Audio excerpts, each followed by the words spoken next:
This free step-by-step video comes to you directly from Haynes, creators of the world's best repair manuals. Fix your car or truck the right way with our accurate and reliable information at your side.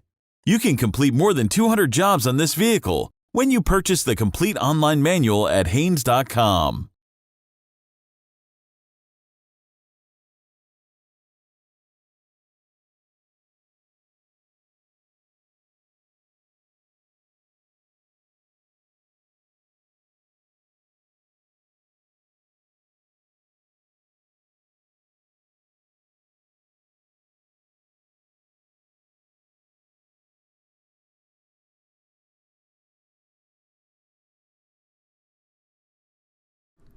Loosen the front wheel lug nuts. Apply the handbrake, then raise the front of the vehicle and support it on the jack stands.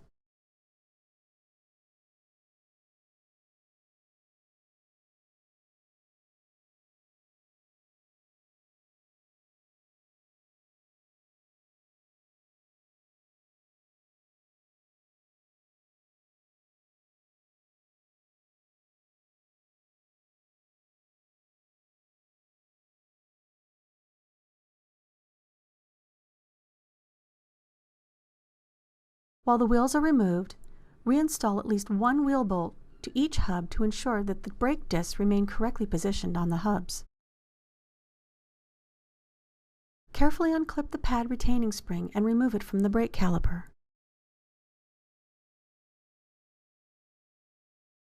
Disconnect the brake pad wear indicator wiring at the connector. Unclip the connector from the bracket by gently prying the locking tab out and turning it 90 degrees. Sliding it out of the bracket. Remove the end caps from the guide bushings, then unscrew and remove the caliper guide pins.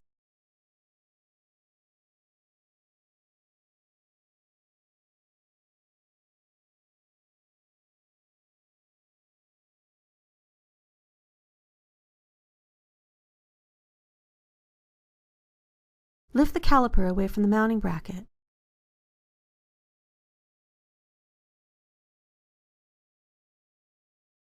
Unclip and remove the inner brake pad from the caliper with the wear sensor wiring harness attached. Tie the caliper to the suspension strut using the length of wire. Do not allow it to hang unsupported from the flexible brake hose.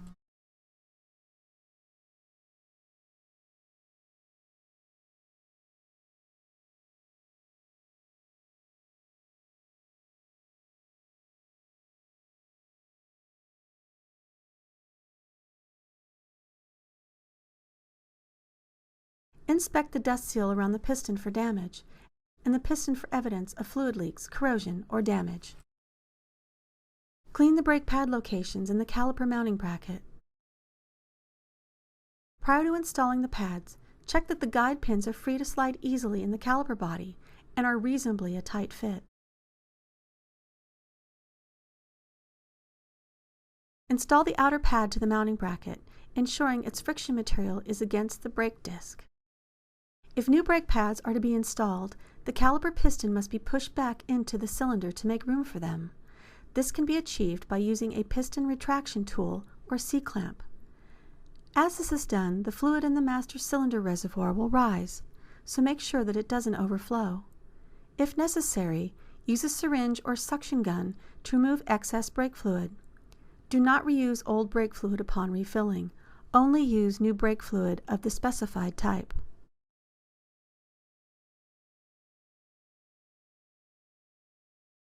Clip the new inner pad with the brake wear sensor attached in the caliper piston. Place the caliper into position over the pads. Reinstall the caliper guide pins.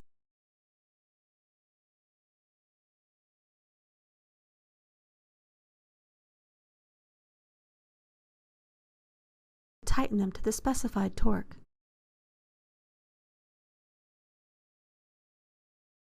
Reinstall the end caps to the caliper guide bushings. Clip the wear sensor connector onto the bracket and rotate it 90 degrees to lock it in place. Connect the wear sensor wiring connector.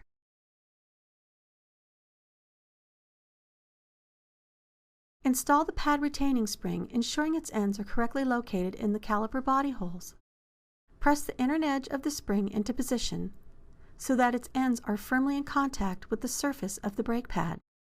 If the spring is not located correctly, the outer pad will not sit properly, resulting in an increased pedal travel.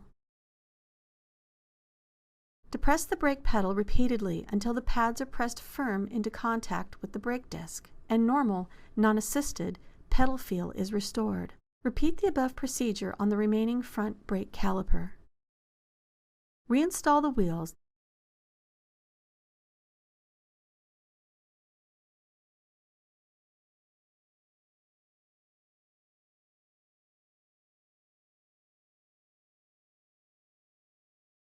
Then lower the vehicle to the ground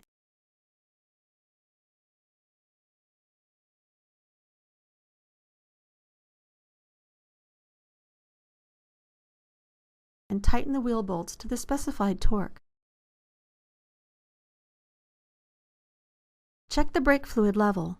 If necessary, add the specified type of new brake fluid to bring the level up to the maximum mark. New pads will not give full braking efficiency until they have bedded in. Be prepared for this and avoid hard braking as much as possible for the first 100 miles or so after pad replacement.